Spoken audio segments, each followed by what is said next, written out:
एक गांव में खेतू नाम का एक व्यक्ति रहता था। वो जंगल से लकड़ी काटकर बेचता था और अपने परिवार का भरण पोषण करता था। एक दिन शाम को जब खेतू अपने घर आता है, तब वह अपनी पत्नी से कहता है, हे भाग्यवान, मुझे प्यास लगी है, एक गिलास पानी देना पीने के लिए। तब उसकी पत्नी उसे पानी पीने के लिए दे देती है और उससे पूछती है, मैं आपके लिए अभी खाना ले आऊं? नहीं, मैं आज खाना नहीं खाऊंगा, क्योंकि आज मेरी सेहत ठीक नहीं है। आज खाना खाने का मन नहीं कर रहा। क्या हुआ है आपको? पता नहीं मुझे क्या हुआ है, लेकिन मैं आज खाना नहीं खाऊंगा। यह सुनकर खेतू की पत्नी उदास हो जाती है और कहती है, कोई बात नहीं, आप सो जाइए, कल सुबह आपको डॉक्टर को दिखाएंगे। रात में खेतू और अधिक बीमार हो जाता है। तब उसकी पत्नी उसे हॉस्पिटल लेकर जाती है और डॉक्टर खेतू का इलाज करता है। और थोड़ी देर बाद डॉक्टर खेतू की पत्नी से कहता है, इनके शरीर में अजीब तरह की बीमारियां हैं। ये बीमारी गंदा पानी पीने की वजह से है। इनको अब बहुत लंबे समय तक दवा खानी पड़ेगी। थोड़ी देर बाद खेतू और उसकी पत्नी घर आते हैं। घर आने के बाद खेतू की पत्नी खेतू से पूछती है, डॉक्टर साहब ने जो कहा कि आपको ये बीमारी गंदा पानी पीने की वजह से है, ये गंदा पानी आप कहाँ से और कब पिए? अरे भाग्यवान, जब मैं लकड़ी काटने जंगल जाता था तब नदियों और झीलों का पानी पीता था। अब आप कुछ दिन जंगल में लकड़ी काटने नहीं जाएंगे ना? डॉक्टर ने आपको कुछ दिन आराम करने के लिए कहा है। यदि मैं आराम करूंगा तो आखिर हमारा घर कैसे चलेगा? लकड़ी काटना और उसे बेचना, यही तो हमारा काम है। और अगर हम काम नहीं करेंगे तो क्या खाएंगे? यह सुनकर खेतू की पत्नी उदास हो जाती है और अगले दिन खेतू जंगल में नदी के किनारे लकड़ी काट रहा था।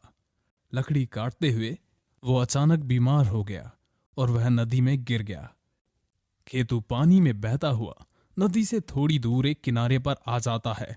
तभी नदी किनारे बेहोश पड़े हुए खेतू को एक साधु जी ने देखा और खेतू को वहां से उठाकर अपनी कुटिया ले आए। थोड़ी देर के बाद जब खेतू को होश आया, तब उसने साधु जी को देखा और उन्हें प्रणाम किया। और खेतू हैरान होकर साधु जी से पूछता है, बाबा जी, मैं यहाँ कब और कैसे आया? वत्स, तुम मुझे नदी के किनारे बेहोशी की हालत में मिले, लेकिन तुम्हें हुआ क्या था? तब खेतू साधु जी को अपनी बीमारी के बारे में बताता है और हैरान होकर पूछता है, बाबा जी, मेरे मन में एक सवाल है कि डॉक्टर ने मुझे कहा था कि मेरी बीमारी बहुत गंभीर है, आसानी से नहीं जाएगी, लेकिन मैं तो बिल्कुल ठीक हूं। यह कैसे संभव हुआ? वत्स, ये तुम्हारी बीमारी आयुर्वेद की औषधि से ठीक हुई है। अब ये बीमारी हमेशा के लिए ठीक हो गई है। तब खेतू बहुत हैरान होकर बोलता है, आयुर्वेद औषधि से? लेकिन ये औषधि क्या है बाबा जी? तब साधु जी एक नींबू के पेड़ की तरफ इशारा करके बोलते हैं, वो नींबू का पेड़। इस नींबू के पेड़ से मेरी बीमारी कैसे ठीक हो गई? इस पेड़ का छाल और उसकी पत्ती को मिलाकर पानी में उबालकर उस उबले हुए पानी को पीने से हर बीमारी ठीक हो जाती है। ये नींबू का पेड़ कोई साधारण पेड़ नहीं है। इस नींबू के पेड़ को एक महान संत ने खुद अपने हाथों से लगाया था। बहुत समय पहले की बात है। एक बार एक महान संत एक पेड़ के नीचे बैठकर साधना कर रहे थे। तभी कुछ पक्षी पेड़ से नीचे गिरकर मरने लगे। वह उन मरे हुए पक्षियों को देखकर सोच में पड़ गए। फिर कुछ ध्यान करने लगे और थोड़ी देर बाद वह नदी किनारे गए। तब उन्होंने देखा कि वहां बहुत सारे जानवर बीमार पड़े हुए हैं और मर गए हैं। यह सब देखकर वह थोड़ी देर के लिए कुछ सोचते हैं। फिर एक नींबू का बीज लेकर साधना करने लगते हैं और कुछ समय बाद जब वह साधना से उठते हैं, तब वह उस नींबू के बीज को जमीन में गाड़ देते हैं।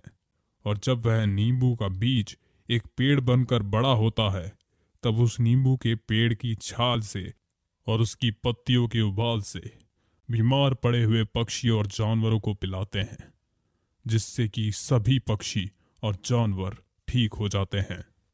ये औषधि हर किसी के लिए काम में आती है, इसलिए ये कोई साधारण नींबू का पेड़ नहीं है, एक जादुई नींबू का पेड़ है। यह सुनकर खेतू प्रसन्न हो जाता है और साधु जी को प्रणाम करके चला जाता है।